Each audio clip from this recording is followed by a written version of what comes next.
আন্তর্জাতিক অপরাধ ট্রাইব্যুনালে শেখ হাসিনার বিচার কাজের মাঝামাঝি অবস্থায় এসে তার পক্ষে লড়তে আবেদন জানিয়েছেন জ্যেষ্ঠ আইনজীবী জেরাই খান পান্না। মঙ্গলবার তার পক্ষে এই আবেদন ট্রাইব্যুনালে তুলে ধরেন আইনজীবী নাজনীন নাহার।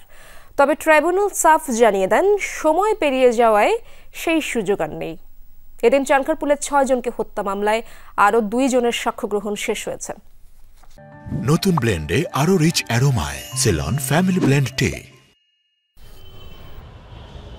আন্তর্জাতিক অপরাধ ট্রাইব্যুনালে শেখ হাসিনার বিরুদ্ধে চলছে সাক্ষ্য গ্রহণ। এরই মধ্যে সাক্ষ্য দিয়েছেন 5 জন।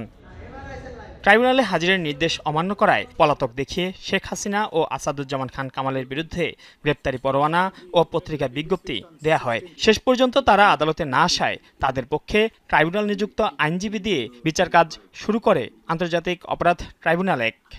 মঙ্গলবার হঠাৎ শেখ হাসিনার আইনজীবী হতে ট্রাইব্যুনালে আর্জি জানান জেরাই খান পান্না। তার সেই আবেদন আদালতে তুলে ধরেন সেনা কর্মকর্তা জিয়াউল আহসানের বোন ও আইনজীবী নাজনীন নাহার।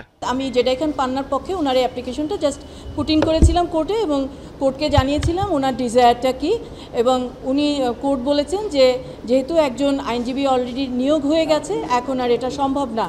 এ সময় আদালত বলেন, সময় পেরিয়ে গেছে, ছেড়ে যাওয়া ট্রেনে স্টেশন মাস্টারকে বলে ওঠার সুযোগ নেই। ট্রাইব্যুনাল জানতে চান আইন জেনেও কেন এই মামলায় আগ্রহ দেখাচ্ছেন জেরাই খান পান্না। পরবর্তীতে ট্রাইব্যুনাল তাকে উদ্দেশ্য করে বলেন, যদি তিনি চান সিবি দিতে পারেন, তাহলে অন্য কোনো মামলায় নিয়োগ দেয়া যেতে পারে তাকে।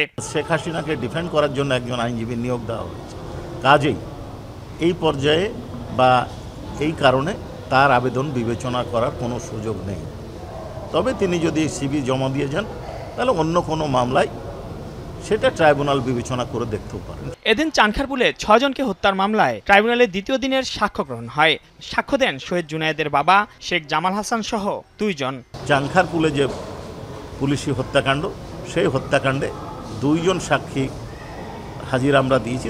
একজন শহীদের পিতা, একজন সাক্ষী আঞ্জুয়ারা ইয়াসমিন, তিনি ঘটনার প্রত্যক্ষদর্শী। তিনি একটা ভিডিও ধারণ করেছিলেন। তিনি একজন কলেজের সহযোগী অধ্যাপক, তিনি তার বক্তব্য প্রদান করেছেন। আসামি পক্ষ থেকে তাকে জেরা করা হয়েছে। জুলাই আন্দোলনে সাভারের ইয়ামিন হত্যা ও 2013 সালে শাপলা চত্বরে হেফাজতে ইসলামের সমাবেশে চালানো হত্যা মামলার তদন্ত প্রতিবেদন দাখিলের দিন ধার্য ছিল আজ। তবে আবেদনের প্রেক্ষিতে ইয়ামিন হত্যা মামলার তদন্ত প্রতিবেদন দাখিলের জন্য 14 সেপ্টেম্বর এবং শাপলা গণহত্যা মামলার তদন্ত প্রতিবেদন দাখিলের জন্য 12 নভেম্বর দিন ধার্য করেছেন ট্রাইব্যুনাল। মাইনুল মারুফ, যমুনা নিউজ, ঢাকা।